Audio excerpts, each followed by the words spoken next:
బాలు వాళ్ళ ఫ్రెండ్స్ ముందు ఓ రేంజ్‌లో గొప్పలు చెప్పుకో ఉంటాడు. "నేను అందరిలా కాదురా! పెళ్ళాన్ని ఎలా కంట్రోల్‌లో పెట్టుకోవాలో నాకు బాగా తెలుసు.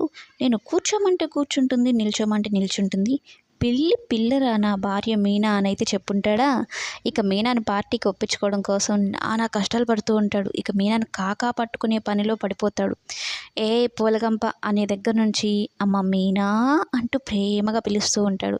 మీనా అని పిలవగానే మీనా ఒక్కసారిగా ఇదేంటి ఈ ముళ్ళకంపగాడైనా నన్ను పిలుస్తున్నది, నా పేరే గుర్తుండదు, ఎంత తాగేసొచ్చావేంటి అన్నట్టు మీనా అడుగుతుంది.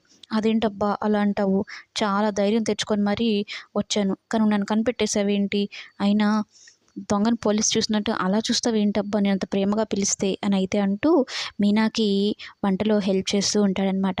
అంతటితో ఊరుకుంటాడా? మీనాని ఎలా అయినా సరే పార్టీకి ఒప్పించాలని తన బుగ్గలు గిల్లడము, తనతో ప్రేమగా మాట్లాడడం ఇలా చేస్తూ ఉంటాడు. సరే కానీ ఇంతకీ ఇన్ని కాకాలు పడుతున్నావు దేనికోసమో చెప్పు అంటే, మా ఫ్రెండ్సు పెళ్ళయింది కదా! పార్టీ ఇస్తున్నారబ్బా అంటే, సరే వెళ్ళు, అదేందో ప్రతీదీ నాకు చెప్పి చేస్తున్నట్టు అంటావేంటి అనైతే అంటూ ఉంటే, ఈసారి నిన్ను కూడా తీసుకురమ్మన్నారు. వాళ్ళ ముందర నువ్వు రాకపోతే నాకు నా ఇమేజ్ దెబ్బతింటది కదా అనైతే అంటూ ఉంటే, నేను రాను అనైతే చెప్తూ ఉంటుంది మీనా. ప్లీజ్ అబ్బా ఇదొక్కసారికబ్బా అనైతే చెప్తూ ఉంటాడు బాలు. కానీ మీనా అయితే ఒప్పుకోదు.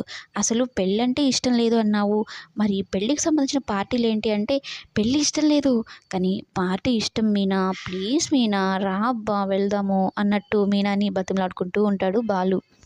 బాలు అలా మీనాని బతిమలాడుకుంటూ ఉంటే, మీనా చాలా లోపల లోపల సంతోషపడుతూ, ఇది ఏదో చాలా బాగుంది, ఈ ముళ్ళకంపగాడిని ఇలాగే ఏడిపించాలి రాను అంటూ నన్నెన్నెన్ని మాటలన్నాడు, గుదిబండ అంటావా చెప్తా ఉండు నీ పని అన్నట్టు ఇంకా కాస్త రాను రాను అంటూ ఏడిపిస్తూ ఉంటుంది. మరి మొత్తానికైతే వెళ్తుంది బాలుతో పాటు పార్టీకి. వీళ్ళిద్దరి మధ్య సీన్ చాలా బాగుంటుంది.